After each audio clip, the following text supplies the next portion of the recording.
তুমি যে আমার 10,000 টাকাটা বাস মারলে ওটা কবে দেবে? দেবো না। কেন? তুমি আছো। আমি আছি। গেল মাসে তোমার ওই মুদিখানা দোকানে কত টাকা বিল হয়েছিল? কেন, তুমি কি এখন টাকা দিতে যাচ্ছ নাকি? দিতে যেতে হবে তো, 7 তারিখ তো হয়ে গেল।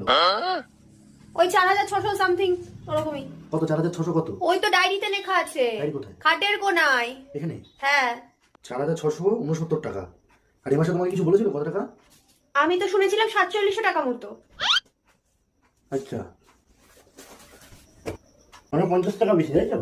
হ্যাঁ ওরকমই। তুমি কি টাকা বার করছো? হ্যাঁ, কেন দিতে যেতে হবে তো টাকা? ওখান থেকে না আমি কিছু টাকা নিয়েছিলাম। কত টাকা নিয়েছিলে? 10,000। 10,000 টাকা নিয়েছিলে? মাসির ছেলে বিয়ে করেছে। ও বিয়ে করেছে মানে? নিপো ব্যাটারি দিয়ে কি করবে ও? নিপো ব্যাটারি মানে? নিপো ব্যাটারি মানে কোথায় ও? বাইরে। বাইরে? আমি তো দেখলাম না। ও বাথরুমে আছে। বাথরুমে রেখে দিয়েছো?